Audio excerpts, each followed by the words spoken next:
Welcome to Premier League Match of the Day on NBCSN.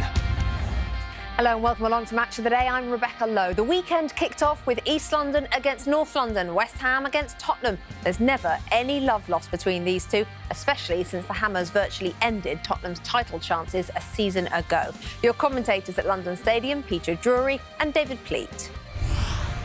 Serge Aurier starts a Premier League game for the first time ever as Spurs In that bottom three for now. Brighton are just outside but could move further up if they get a good result today. And Leicester not where they want to be, sitting in 16th place. Quite a few storylines took place in Saturday's games. We'll start with Manchester City, Robbie. The way they took Crystal Palace apart. Yeah. Crystal Palace have not been good this season, No. but it was still something to behold. It was clinical, Rebecca, and they've got goals from so many threats. It was Sané and Sterling with Aguero today. Jesus was on the bench. And what I think is important this time around, last season Manchester City started just as well and then they fell off and had a tough time. I think the 12 months that Pep Guardiola's been in the country, that he knows the league, that he knows what's coming at away grounds, that he understands a little bit better about the rhythm and what's required in Premier League football, stands him in such good stead this time around. It's interesting when you have a player like Leroy Sané who scores goals no matter what he does, but he's still not, at the moment yet,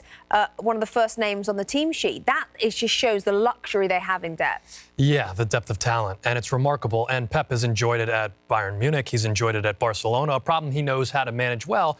And he's smart to know when to extend the olive branch, you know, how to use the carrot of playing time, how to manage different competitions to make everyone happy. It's impossible to make an entire group happy, but they are right now, and he's managing it so well. They're playing so well, and Pep, it's funny, he's kind of like the team's mood ring. Even last year at times when they were winning games, but he knew things were wrong, he was irritable and sort of awkward in a lot of his interviews, and that ended up sort of culminating in him blowing up several times with reporters when things got really bad. But he saw what a lot of us overlooked, that things were a bit broken. And now, I mean, he's just beaming. He sees the team that he meant to build when he first come there coming to fruition. It was also a good day for Chelsea. Hat-trick for Alvaro Morata. Quite a few people didn't feel that he was going to be good enough to lead Chelsea's line as well as Costa had done over the past few seasons. They're being proved wrong? Yeah, I think they are. It's, you know, obviously it's still early in the season, but this is a continuation of a Man, the other thing that stood out to me, Rebecca, today was Morata's second goal. When he won the ball in midfield and he ran half a pitch and went past a couple of defenders. Diego Costa doesn't get that goal. Hasn't got that same pace. Yes, he's a good finisher. Yes, he's physical. But Morata might just bring them a little something else, a little something different going forward.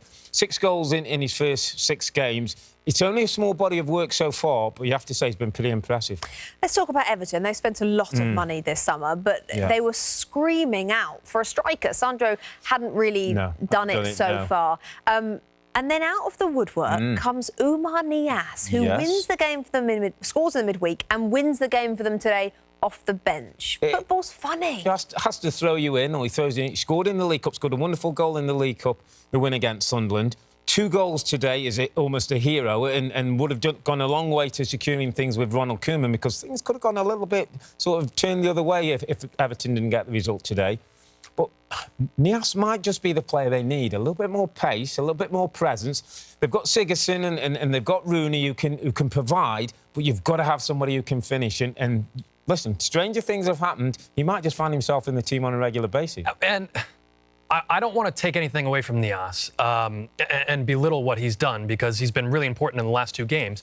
But when you go from a player you don't even give a locker to starting him in important games, something's wrong. And what's wrong is the recruitment. I mean, they thought that Wayne Rooney could week in and week out be a striker for them. And I think he can from time to time, but not every single game. And also in specific games where they need a bit of pace, they need a certain type of player to stretch a back line. You know, Calvert-Lewin is kind of growing into that guy, but they have no proven person. Niasse isn't really proven, as good as he was at Hull at times, and the fact that he's gotten these goals at Everton, that's still an area that I think could be tough for them through the rest of the season. Let's talk about Liverpool. Here's what I don't understand. You guys tell me that up front, midfield and up front, Liverpool are super, could easily challenge for the title, but because of the way they defend and the defenders that they have, they're not going to get anywhere near the title. So if you guys can see it, And by the way, you're not the only ones. I'm going to sit here and stay next to my centre-back. Until midfield players say, I'm going to sit in front of that back four and protect what we've got, then we're going to have games like 3-2s and 4-3s and 3-3s with Liverpool. Great entertainment, but they're not going to bring you any silverware. You agree? I do agree, and it's a shame because they're so much fun to watch, and I honestly do think they're so close. And the Pep Guardiola comparison to myself, you're better than this. You know, Jurgen Klopp, you should be able to push on for a Something title. that stood out to me today, Rebecca, Leicester City have won more Premier League titles than Liverpool. Just let that one settle. Yeah, absolutely. OK.